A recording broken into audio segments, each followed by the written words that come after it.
Telah kita ketahui bersama bahwa manusia adalah makhluk yang diciptakan paling sempurna. Kesempurnaan ini terselip di dalam tubuh manusia, baik itu dari segi fisik maupun psikologis. Berdasarkan firman Allah Subhanahu wa Ta'ala, bahwa Allah tidak menciptakan sesuatu apapun yang tidak memberikan manfaat. Untuk membuktikan kebenaran ayat ini, kita bisa menggali suatu keajaiban di balik keringat. Sel-sel di dalam tubuh kita bekerja membentuk sebuah sistem. Salah satu sistem yang ada di dalam tubuh kita adalah sistem ekresi.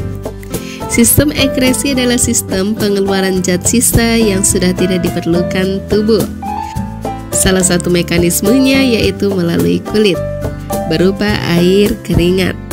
Keringat ini mengandung air dan garam. Mengapa keringat mengandung garam? Bukankah sebagian besar garam telah diekresikan melalui urin?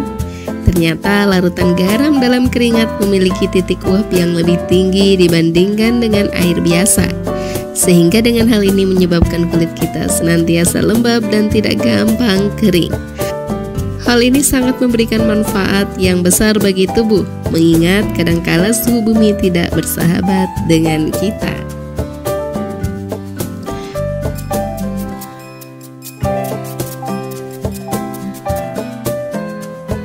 Pernahkah terlintas di benak kalian tentang keajaiban yang ada pada air liur? Air liur atau ludah bukan hanya cairan di mulut yang dianggap menjijikan dan kotor. Akan tetapi, tahukah kamu, terdapat banyak hal luar biasa pada air liur yang juga memberikan manfaat bagi manusia. Saliva atau air liur adalah alat pertahanan utama tubuh untuk rongga mulut dan sekitarnya. Air liur memiliki antibodi yang mampu menghancurkan bakteri atau virus yang masuk ke dalam tubuh. Tanpa air liur, dapat dipastikan kita bisa sakit dengan lebih mudah. Air liur juga menjadi alat bantu pembersih alami untuk gigi dan mulut. Hal itu karena bentuk air liur yang cair. Dengan wujudnya tersebut, air liur bisa masuk ke sela-sela gigi dan membersihkan daerah tertentu. Makanan yang menempel pada plak di mahkota gigi dan bakteri akan dibersihkan oleh air liur. Selain itu, air liur merupakan pelumas makanan yang membasahi makanan supaya makanan tersebut lebih mudah dicerna dan masuk ke dalam tubuh. Maka dari uraian tadi dapat kalian bayangkan bagaimana jika manusia tidak memiliki air liur. Bukan main menderitanya. Bahkan mungkin manusia enggan untuk mengkonsumsi makanan karena kesulitan dalam menelannya.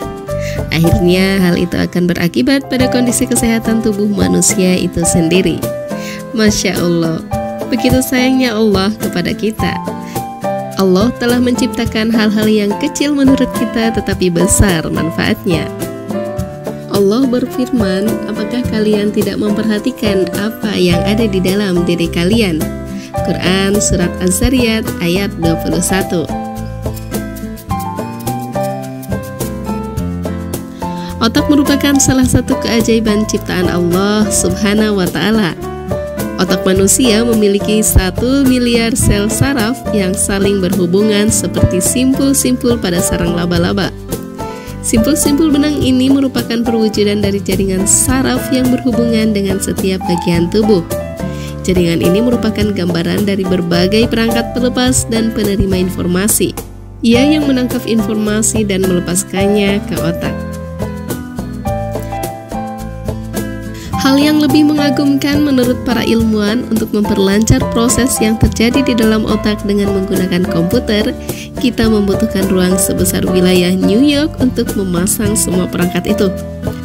Sementara itu, menurut Profesor Dr. Haji Habibie, jika manusia dengan teknologi komputer sekarang ingin membuat otak manusia, maka diperlukan komputer sebesar bola dunia. Dan menurutnya lagi bahwa kapasitas otak manusia sangat luar biasa, yaitu 1 miliar megabit. Maha suci Allah yang telah menghimpun tempat yang rumit dan kecil ini dengan memiliki kemampuan istimewa.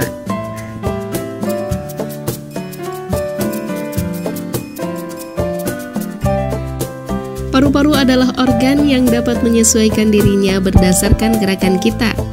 Contohnya, jika kita sedang berlari, maka paru-paru kita akan bekerja lebih cepat untuk memenuhi kebutuhan oksigen yang meningkat. Sementara itu, paru-paru bekerja lebih lambat jika kita sedang santai. Sepanjang hidup, paru-paru terus-menerus bekerja seperti pompa udara. Paru-paru memompa udara keluar masuk. Sambil melakukan ini, paru-paru bekerja selaras dengan bagian-bagian lain dari sistem pernapasan. Karena untuk bernapas, paru-paru saja tidak cukup. Paru-paru manusia terletak di dalam rongga dada dan di atas diafragma. Paru-paru manusia berjumlah sepasang, yaitu paru-paru kiri 2 gelambir atau lobus dan paru-paru kanan 3 lobus. Paru-paru dibungkus oleh selaput paru-paru yang disebut pleura.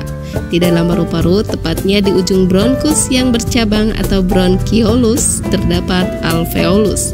Alveolus merupakan saluran akhir dari alat pernapasan yang berupa kantong-kantong kecil atau seperti untayan buah anggur.